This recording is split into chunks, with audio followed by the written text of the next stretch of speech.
लेखन भी एक कला है। मनुष्य जीवन में पत्र लेखन की एक बहुत बड़ी आवश्यकता होती है, क्योंकि कई बार व्यक्ति बहुत सारी चीजें जैसे हमारे जीवन में चल रही हैं और कहीं ना कहीं कोई कठिनाई या परेशानी आती है, तो कभी हम जैसे विद्यार्थी जीवन में क्या करते हैं, अपने स्कूल में पढ़ रहे हैं और वहां कोई परेशानी आ रही है तो हम कहाँ लिखते हैं, प्रधानाचार्य को। और अगर हम घर में हैं और हमें आसपास कहीं समस्या आ रही है, जैसे मान लीजिए नाली की समस्या है, कूड़े की समस्या है, कई बार गंदगी की समस्या है, मच्छरों की समस्या है, तो उन सारी समस्याओं को भी हम उसके विभाग को सूचित करते हैं। तो इनके लिए हमें पत्र की आवश्यकता पड़ती है और अपने जो विचार हैं, जो हमारी जो भी समस्याएं हैं, उनको वहां तक पहुंचाने का ये एक उत्तम साधन भी है। पत्र लेखन में पत्र जिसको दे रहे हैं और प्लस जो लिख रहा है, उन दोनों के प्रति एक आत्मीयता का भाव होना जरूरी होता है और एक सामीप्य, यानी जैसे हमारा कंसर्न को ही तो लिखा जाएगा। ऐसा थोड़ी ना है कि हम है ना नगर निगम का जो पत्र है वो कहीं और में किसी विभाग में दे देंगे, बिजली विभाग में दे देंगे, ऐसा तो नहीं हो सकता। तो इसलिए उसका उस जगह पर पहुंचना, उस जगह का हमें प्रॉपर पता भी होना चाहिए कि हमें पत्र किस जगह और किस समस्या को लेकर लिखना है।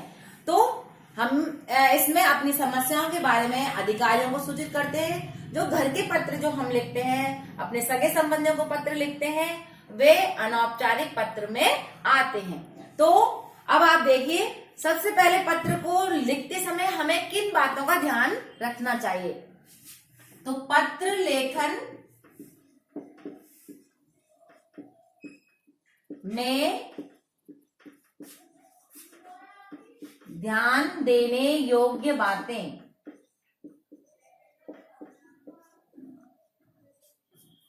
कौन कौन से जो बिंदु हैं हमें वो पत्र लेखन में लेने चाहिए, उनके बारे में हम यहाँ चर्चा करेंगे। सबसे पहले हमें ये ध्यान रखना चाहिए कि जो उसकी भाषा है, पत्र की भाषा है, वो कैसी होनी चाहिए, सरल और सहज।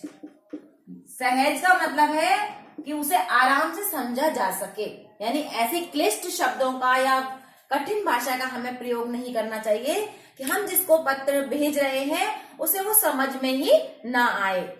और दूसरा है, पत्र को लिखने का उद्देश्य होना चाहिए। सबसे बड़ी बात है, निरुद्देश्य ना हो कोई भी चीज, उद्देश्य से पूर्ण होनी चाहिए, ताकि जो पढ़ रहा है उसे हमारा जो पत्र मिले वो विषयानुकूल हो। तो उद्देश्य होना चाहिए, विषयानुकूल होना चाहिए, जिसे कहते हैं अन्विति, है ना। तो विषय अनुकूल होना चाहिए, यानी हमें एक टॉपिक को लेकर ही, हम किसी विषय को लेकर ही हम इसमें लिखते हैं। अब है पत्र में क्या होना चाहिए। सबसे पहली चीज है, हम अपने विचार जो अच्छे ही होते हैं, यानी कोई गाली गलौज नहीं हो सकती, मतलब जब हमने कहा है कि भाषा सरल और सहज होती है और शालीनता भी जरूरी है, तो हमारे विचार, भाव और हम क्या पहुंचाते हैं, अपनी सूचना को हम इसके माध्यम से दूसरों तक पहुंचाते हैं। तो इसका जो है पत्र वो कैसा होना चाहिए, जिसको हम दे रहे हैं वो प्रभावशाली होना चाहिए। जिसको आप दे रहे हैं वो उसमें तो ये जो पत्र है वो प्रभावशाली होना चाहिए, क्योंकि ये जो इसका अगर हम पत्र किसी को दे रहे हैं और उसमें प्रभाव ही नहीं है, कोई इफेक्ट ही नहीं है, तो उसको वो कोई कारगर भी नहीं होगा। तो उसका जो है प्रभावशाली पत्र होना चाहिए। दूसरा, शैली कैसी होनी चाहिए, उसकी शैली होनी चाहिए रोचक, उत्सुक, ताकि वो उस कार्य को जिसको हम जिस काम को करवाने के लिए उसे दे रहे हैं वो उस काम को करने के लिए अग्रसर हो। तो शैली कैसी होनी चाहिए उसकी, उत्सुकता भरी हुई, और कैसी होनी चाहिए, रोचक। ठीक है। अब ये है कि मान लीजिए कुछ पत्र ऐसे भी होते हैं जिसमें हमें शोक में हम दे रहे हैं, मान लीजिए शोक संदेश है, तो वहां आपको ध्यान रखना है उसकी भाषा शैली भी शौक की होनी चाहिए, उसमें कोई ऐसा नहीं हो कि उसमें रोचकता आ जाए। तो कई बार पत्र हम भेज रहे हैं किसी चीज के लिए और वो अनर्थ हो सकता है, तो हमें विषय का जरूर ध्यान रखना है। अगर वो पत्र किसी शोक संदेश के लिए लिखा जा रहा है तो उसमें उसकी भाषा भी उसी तरीके से हमें प्रयोग में लेनी है। अब है पत्र के कितने प्रकार हैं। ठीक है, पत्र के प्रकार।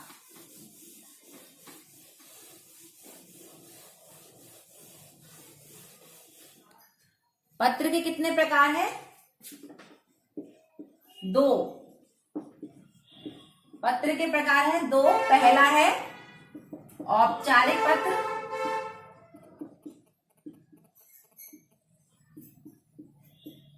और दूसरा है अनौपचारिक पत्र।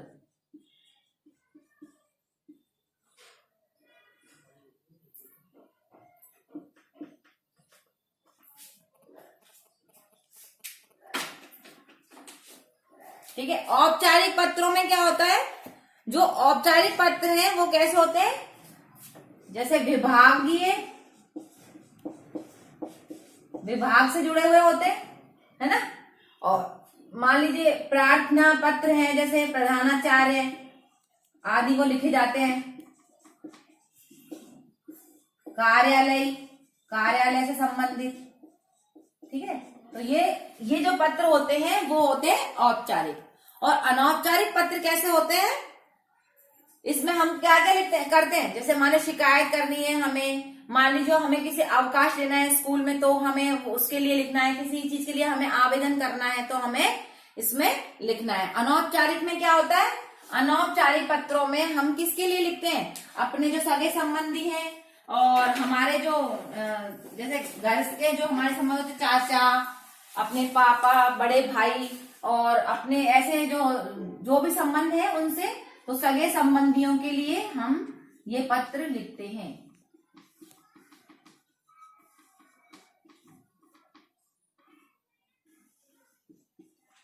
आ गए समझ में? तो यहाँ पे हम 2 प्रकार के पत्र हो गए। अब इसको पत्र को लिखने का क्या तरीका है वो सिखाती हूँ।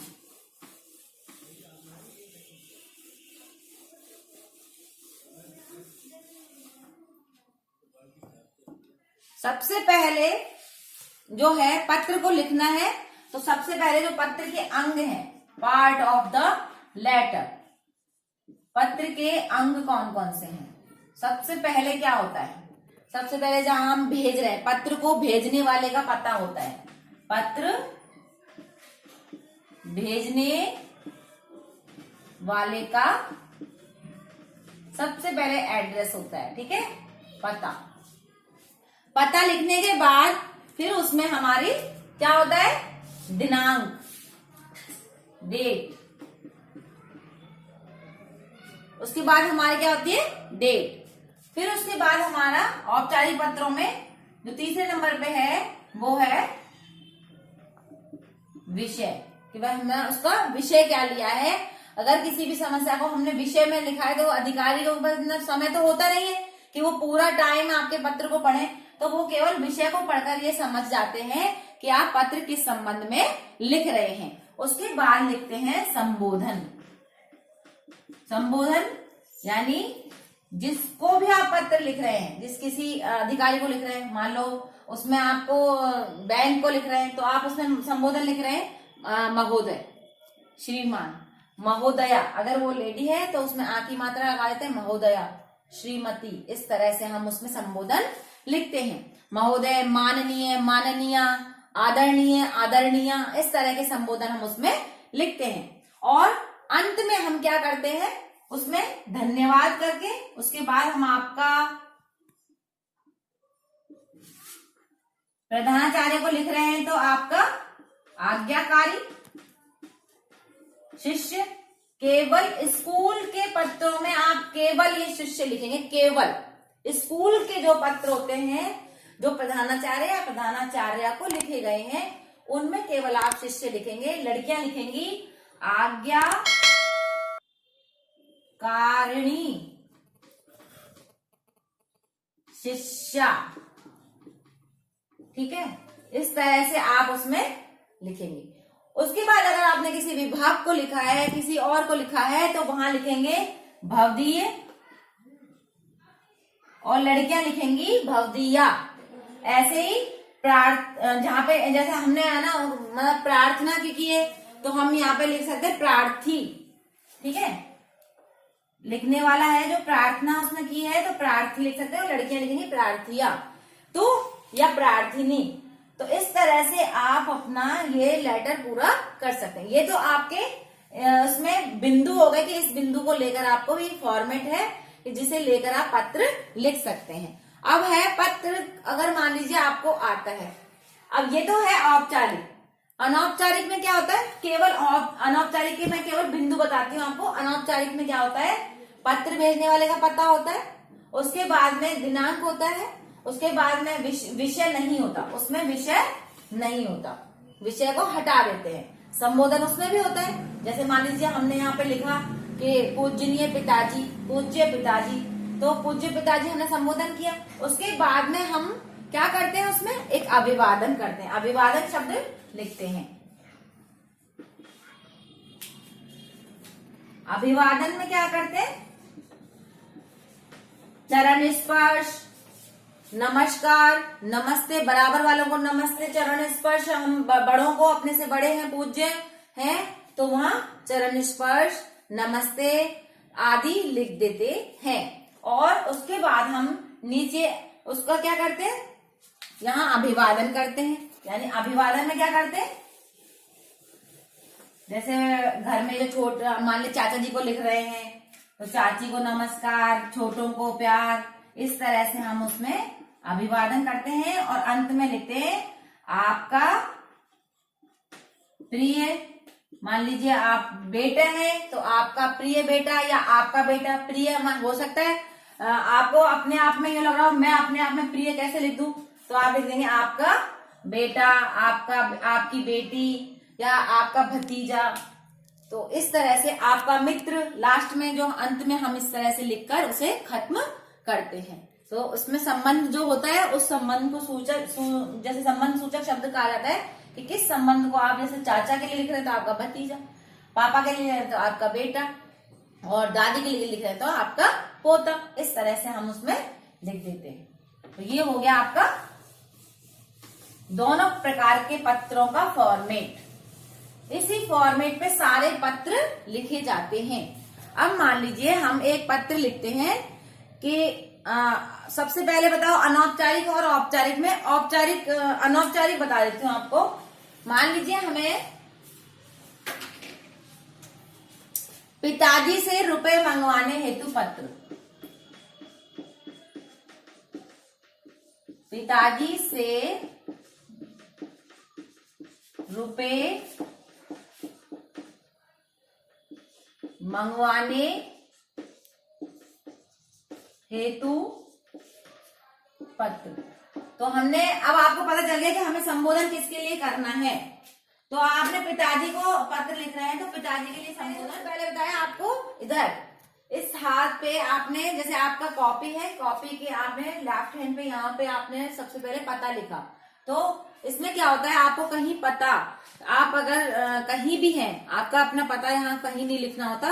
अगर आप परीक्षा भवन में हैं तो आप यहाँ सबसे पहले परीक्षा भवन लिख देते हैं, क्योंकि वही सबसे सही रहता है, परीक्षा भवन।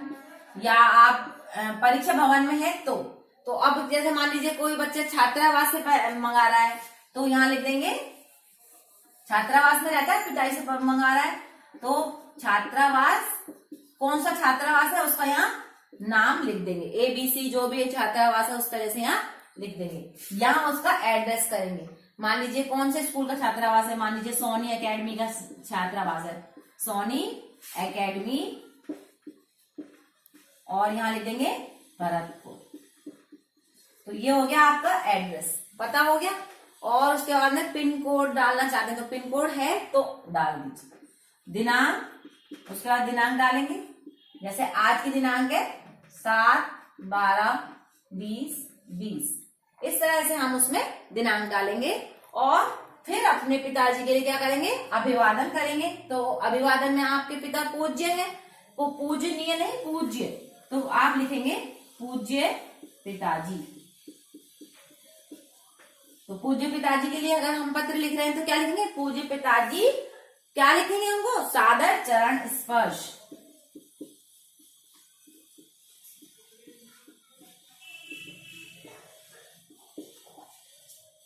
और उसके बाद यहां से हम एक कॉमन लैंग्वेज में लिखते हैं, जैसे कि भाई हम घर परिवार में आपस में एक दूसरे को पत्र देते रहते हैं, तो आपका पत्र मिला, समाचारों से अवगत हुआ, ये एक कॉमन लैंग्वेज है, एक कॉमन भाषा है जिसे हम अपने अनौपचारिक पत्रों में लिखते हैं। आपका पत्र मिला, आपके हालचाल मालूम हुए या आपके हालचालों से हम अवगत हुए, यहाँ पर सब कुशल हैं, आशा करते हैं वहां भी सभी कुशल होंगे। तो ये एक कॉमन लैंग्वेज आपकी रहती है।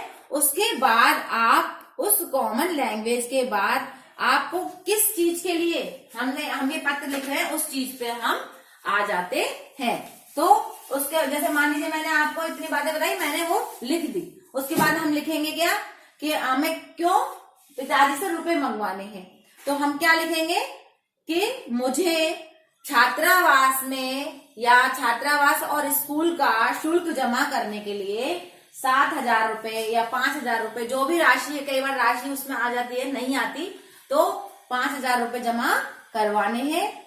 आप इन पैसों को ड्राफ्ट या ड्राफ्ट से भेजे जाते थे, स्कूल के पते पर भिजवा दे।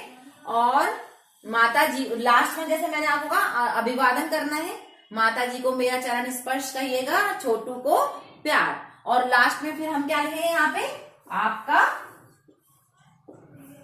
पुत्र, आपका पुत्र, अपना यहाँ पे नाम लिख देंगे, जो भी नाम आपका है, और उसके बाद बस खत्म।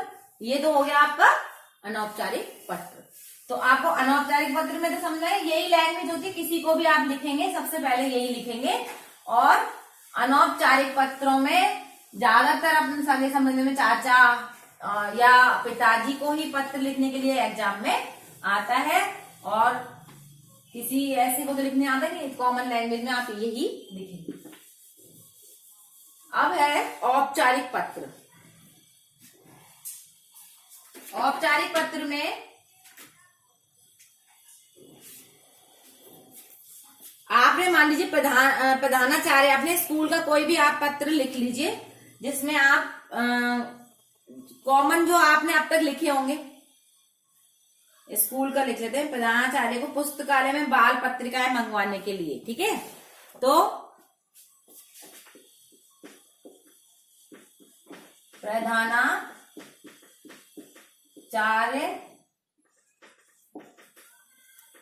को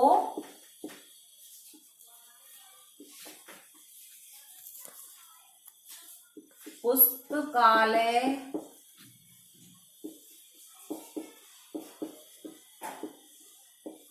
में बाल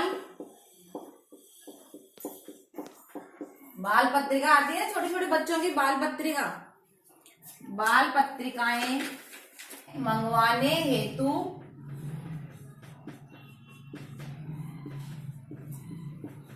प्रार्थना पत्र। अब ये प्रार्थना पत्र लिखा जा रहा है, ठीक है। अब सारे बच्चे इसका फॉर्मेट सीखेंगे, तो देखिए जो आपको प्रश्न आते हैं उसी में क्या क्या चीजें आती हैं वो मैं आपको बता रही हूँ। तो आप देखिए यहाँ पे सबसे पहले किसको लिखना है, प्रधानाचार्य। तो हम इसी में से देखो पत्र में ऐसे ही सब लिख रहे हैं, यहां लिखेंगे प्रधानाचार्य। अगर आपको वहां पे आ रहा है कि भाई कोई आप इस स्कूल के विद्यार्थी हैं, आप इस नाम से हैं, तो आप अपने आप को वो ही मानकर पत्र लिखेंगे। यहाँ पे ऐसा कोई नाम दिया हुआ नहीं है, तो यहाँ पे आप अपने स्कूल का नाम लिखेंगे, जो भी आपका नाम है इस तरह से जहां यहाँ स्कूल का नाम लिख देंगे। उसके बाद फिर क्या लिखेंगे, अपने स्कूल का एड्रेस कहाँ है, जैसे मान लीजिए भरतपुर है तो भरतपुर राजस्थान, ओके। तो यहां तक आपका हो गया। उसके बाद आप क्या लिखेंगे, दिनांक। आपके क्या है, आरबीएससी में कई बार कहते हैं पत्र को लिखने के बाद दिनांक आती है, ऐसा कुछ नहीं, कहीं दिनांक होना जरूरी है। कोई भी प्रार्थना पत्र या किसी भी पत्र को आप विभाग भेज रहे हैं तो उसमें दिनांक जरूरी होती है, क्योंकि पत्रों की वहां अंबार लगी होती है और आपके पत्र मान लीजिए 2-2 हो गए हैं, तो कई बार आपको ये मतलब अधिकारी को यही नहीं पता चलेगा कि ये पत्र किस दिनांक का है। अगर आपकी दिनांक उसमें डली हुई होगी तो ये इसमें आसानी रहती है कि ये इस दिनांक को हमें पत्र प्राप्त हुआ है या इस दिनांक का ये पत्र है, इसलिए ये जरूरी है दिनांक। उसके बाद जो है विषय, औपचारिक पत्र लिख रहे हैं इसलिए ये बहुत जरूरी चीज ये है कि किसी भी अधिकारी के पास समय नहीं होता तो हमें विषय वहां पे लिखना है। तो देखिए विषय क्या है, आपको विषय वहां लिखा हुआ मिलता है, पुस्तकालय में बाल पत्रिकाएं मंगवाने हेतु, यहीं तक विषय लिखा जाता है, हेतु तक, कि इसीलिए हम पत्र लिख रहे हैं। हेतु मीन्स होता है कारण, किस कारण आप पत्र लिख रहे हैं वो कारण ये है, तो यहां आप एज इट इज लिख देंगे, पुस्तकालय में बाल पत्रिकाएं मंगवाने हेतु। अब इसलिए हम पत्र लिख रहे हैं। अब इसके बाद हम यहाँ संबोधन करेंगे, तो प्रधानाचार्य हैं तो देखिए यहाँ पे मात्रा नहीं है, यह है तो महोदय,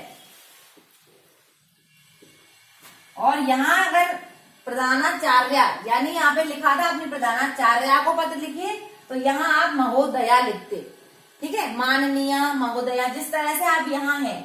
अगर यहाँ पे लिखा हुआ है कि आप किसी को मतलब जैसे आचार्य को लिख रहे हैं, प्रधानाध्यापिका को लिख रहे हैं, तो वही हम यहाँ उसमें उस तरीके से यहाँ संबोधन बदल देते हैं। उसके बाद हम लिखेंगे हमारे पुस्तकालय में, इसकी जो भाषा है वो इस तरह से लिखेंगे, हमारे पुस्तकालय में यूं तो बहुत अच्छी अच्छी पत्रिकाएं हैं। जो बच्चे लिख रहे हैं वो तो लिख सकते हैं जो मैं बोल रही हूँ, और जो बच्चे नहीं लिख रहे हैं वे समझ लें कि हमें यहाँ भाषा क्या लिखनी है, विषय वस्तु, जो इसको कहते हैं हम कंटेंट, विषय वस्तु क्या होनी चाहिए पत्र में।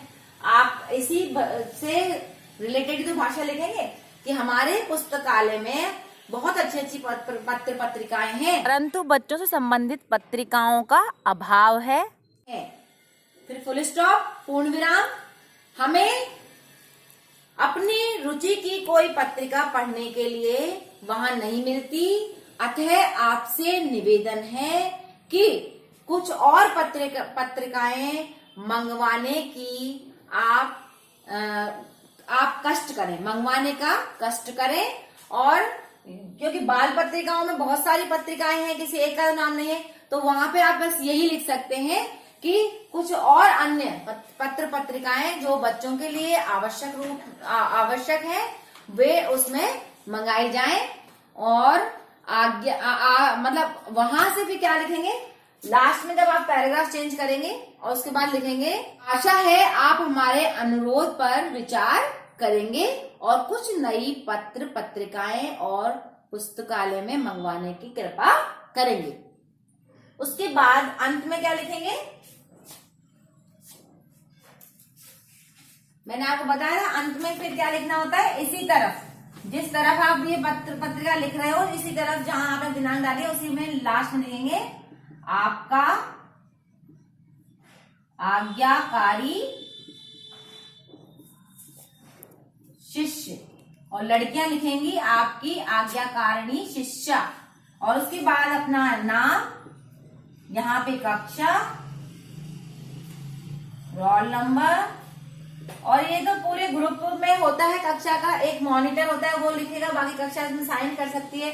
अगर कोई मतलब बात होती है तो वो क्या है, कक्षा का एक प्रतिनिधि ही उस पत्र को लिखता है, यानी एक प्रतिनिधि बन जाता है, यानी कक्षा मॉनिटर। तो और पहले हमारे क्या होता था, हर चीज पे कॉमा लगते थे या फिर फुल स्टॉप लगते थे। अब वो क्या है, बच्चों की सहूलियत के लिए हर जगह से कॉमा फुल स्टॉप इस तरह से हटा दिए गए हैं। लेकिन आपने देखा होगा कि प्रधानाचार्य का कॉमा लगता है, एड्रेस कर दिया तो हम फुल स्टॉप, उसके बाद में हम लिखते हैं लास्ट में आपका आज्ञाकारी शिष्य महोदय, उसके बाद कॉमा। लेकिन अब क्या है, इन चीजों का अब एक तरीके से अनदेखी सी कर दी गई है। एक तरीका तो वही था पूर्ण और पुराना, लेकिन अब ये कुछ बच्चों की सहूलियत के कारण इन चीजों को हटा दिया गया है। लेकिन हमें अगर संबोधन देखो, अगर हम प्रधान से कॉमा लगाते हैं तो कोई ऐसा गलत नहीं है। उसके बाद में हम महोदय लिखते हैं, महोदय के बाद कॉमा लगाते हैं तो कोई गलत नहीं है। कुछ बच्चे नहीं लगा पाते तो भी ऐसा कोई मतलब कोई ऐसी आवश्यकता भी नहीं है। अगर अच्छा लगता है, आपको लगता है कि लगाना चाहिए तो आपको लगाना चाहिए। जैसे आपने अपनी बात को पूर्ण किया है, पूर्ण विराम का हर जगह प्रयोग करते हैं। आपका आज्ञाकारी शिष्य के बाद में भी कॉमा लगता है तो अपना नाम, कक्षा, कक्षा मॉनिटर या कक्षा के साइन और उसमें रोल नंबर। जो भी बच्चा अगर अपना पर्सनल लिख रहा है तो अपना रोल नंबर लिखे। अगर पूरी कक्षा की तरफ से प्रतिनिधि बन रहा है तो वहां रोल नंबर की आवश्यकता नहीं होती। तो यहाँ हमारा पत्र लेखन समाप्त होता है। घर पर रहिए, स्वस्थ रहिए।